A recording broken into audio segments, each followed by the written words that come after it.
नमस्कार मंडळी, मी सान्वी मराठी किचन एक्सप्रेसमध्ये तुम्हा सर्वांचं मनापासून स्वागत करीत आहे। मंडळी, आज आपण एक इन्स्टंट आणि झटकीपट होणारी कच्च्या आंब्याची म्हणजेच कैरीचं लोणचं पाहणार आहोत। चला तर मग व्हिडिओला सुरुवात करूयात आणि पाहूयात कैरीच्या लोणच्याची रेसिपी। तर त्यासाठी सर्वात प्रथम मी इथे कैरी घेतला आहे आणि त्या कैरीला स्वच्छ पाण्याने धुवून घेतली आहे आणि त्यानंतर मी चाकूच्या साहाय्याने या कैरीला कट करून घेत आहे। तुम्ही इथे दोन टाईपचे लोणचे करू शकता, एक साल काढून आणि एक साल ठेवून। मी इथे दोन कैरी साल काढून करत आहे आणि एक तुम्हाला दाखवण्यासाठी साल ठेवून कैरी कट करून घेत आहे। कैरीचं साल काढत असताना अगदी परफेक्ट साल काढूनच सगळ्या बाजूनी परफेक्ट साल निघायलाच पाहिजे असं काही नाही बरं का, थोडं थोडं साल मध्ये राहिलं तरी चालेल। पहा, मी एक एक कैरी कट करून घेत आहे आणि कट केलेल्या कैरी सगळ्या बाउलमध्ये ट्रान्सफर करून घेत आहे। कैरी चांगल्या पद्धतीने बारीक कट करून घेतल्यानंतर आपल्याला गॅसवर एक छोटंसं पातेलं ठेवायचं आहे आणि त्या पातेल्यामध्ये कमीत कमी 2 मोठे चमचे तेल घालायचं आहे आणि तेल गरम झाल्यावर त्यामध्ये 2 मोठे चमचे मोहरी घालत आहे।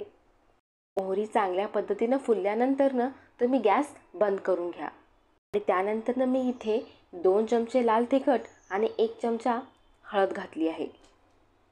लक्षात ठेवा, आपल्याला हे मसाले गॅस बंद करूनच घालायचं आहे।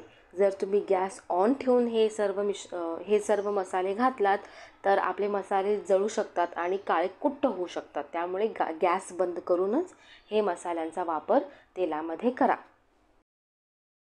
आता आपण हे जे फोडणी तयार केलेली आहे ह्याला थंड करून घ्यायचं आहे आणि थंड झाल्यावरच आपण जे कट केलेले आंबे आहेत त्यात मिक्स करून घ्यायचं आहे। आता ही तयार केलेली फोडणी आपल्याला थंड करून घ्यायची आहे। कमीत कमी अर्ध्या तासासाठी तुम्ही ही फोडणी असंच राहू द्या आणि त्यानंतर तुम्ही कैरीमध्ये मिक्स करून घ्या। जर गरम फोडणी तुम्ही कैरीमध्ये घातलात तर ते आपलं लोणचं आहे ते जास्त दिवस टिकणार नाही, त्यामुळे आपल्याला थंड झालेली फोडणीच कैरीमध्ये मिक्स करून घ्यायचं आहे। पहा, आपलं कैरीचं लोणचं तयार आहे। बापरे, तोंडाला पाणी आत्ताच सुटलं आहे।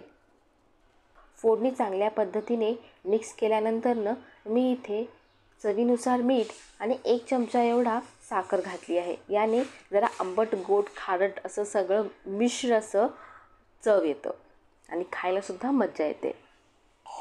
आता किमान 2 तासासाठी तुम्ही हे लोणचं असंच झाकून ठेवून टाका आणि 2 तासानंतर आपलं हे लोणचं खाण्यासाठी तयार आहे। चला मग भेटूया पुढच्या व्हिडिओमध्ये, तोवर बाय बाय।